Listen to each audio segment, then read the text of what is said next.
Welcome to the Plant Food Federation channel. If it's your first time stopping by here, I am Affion. Now, I've been offline for a couple of weeks just to take a break, but I am back and I'm coming back to you today with a Mediterranean style sharing platter. Now, this platter features garlic and thyme Puna yam chips, and I featured the Puna yam in a previous video which I will link up above, where I made chips out of them, but this time crisps out of them, but this time I'm making chips out of them. And aside from the Puna yam chips, I am also going to serve this platter up with some creamy hummus, because you cannot have a Mediterranean dish without hummus. And I'm also going to serve it up with a really bright, fresh side salad that is so simple to make but full of flavor. Now, this dish really is for two people, but don't feel obliged to share. If you are hungry, go ahead and sit down and enjoy it by yourself. I really love Mediterranean food, and whenever I go out to eat, I will normally recommend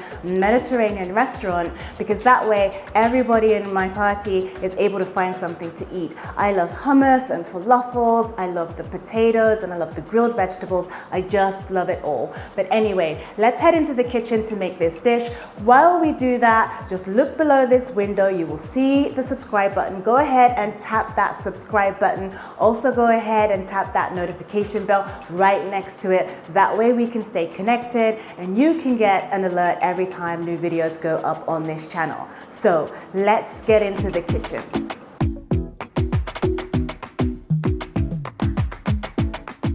So for this recipe, we are going to use some fresh thyme. I like using fresh thyme because it has a stronger flavor. We've got some cracked black pepper, some sea salt, garlic powder, corn flour, avocado oil, and obviously our Puna yam. And this one's a medium-sized one. It's also an older yam because we're actually just getting into a new yam season. So I'm going to cut off the top of the yam and just cut a few slices about an inch in thickness.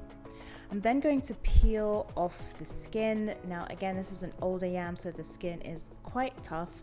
These can last for up to 6 months without any special storage or preservation, so that's why they're a staple. I'm going to cut them into chips. Now the goal here is to try to cut them into even sizes so that they all cook evenly. Then I'm just going to put them in a bowl of cold water, and I'm just going to give them a couple of rinses. And rinsing really just helps to take the starch out of the yam because they can be quite starchy. So giving them a good rinse until the water runs clear. Then put them in a pan with some clean water, cover them up and bring them to a boil. Now, as soon as they come to a boil, you want to take them off the heat and drain out all the water.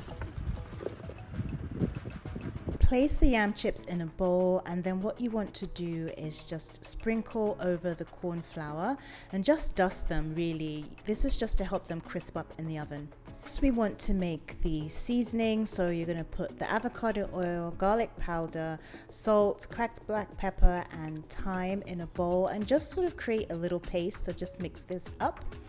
Then you're going to take this and pour it over the yam chips, and then just gently give everything a turn in the bowl to make sure that the chips are covered. And remember that you can add more seasoning once they've baked in the oven. So lay these out flat on a parchment lined baking sheet. Try to give them a little bit of space in between so that it's easy for you to turn them over. And now they're ready for the oven. You want to bake these for about 25 to 30 minutes at 200 degrees Celsius. So let's get to the hummus, the creamy hummus. So we're going to start with chickpeas. I have canned chickpeas here. I also have some salt, some black pepper, some paprika, a lot of paprika. I just love the flavor that it brings. Then we've got some lemon juice. This is essential to your hummus. Also, I've got some 100% extra virgin olive oil. Really try to find a good quality olive oil to use. Also, we've got some tahini paste here, which is basically a sesame seed paste. The one task that is important to do with the chickpeas is actually to remove the skins before you blend them. So just add some more water to the bowl and just give them a light squeeze, and you'll find that the skins will just pop off. So you just really want the seeds itself with the skins removed. So you're going to place them in a blender, add your garlic, which I've chopped mine to make it easier to blend. I'm going to add all my paprika. Yes, there's a lot of paprika in this particular recipe. I'm going to add in the salt in here as well. Then we're going to add in the black pepper. Then we'll add in the lemon juice, so just sprinkle that in, and also the tahini.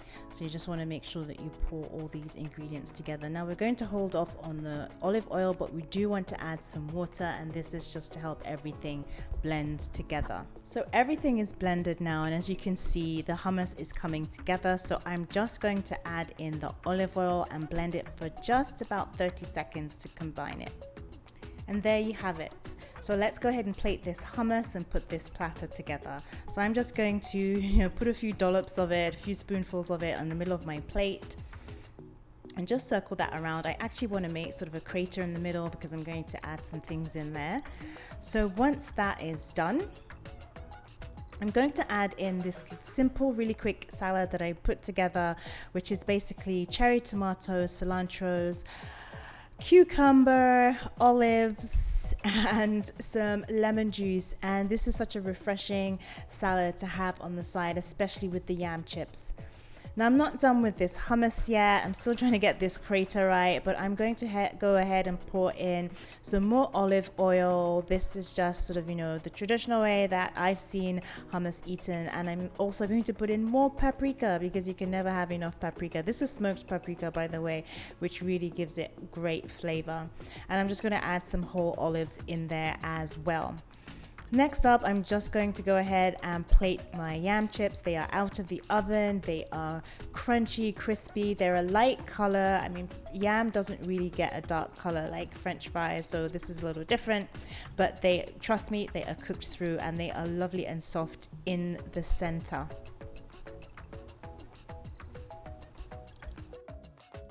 So here we have the final dish, the Mediterranean inspired platter with Puna yam chips, hummus and salad. This is easy to make, it's great for sharing. So remember to hit that subscribe button. If you like this video, give me a thumbs up. Let's keep the conversations going in the comments down below.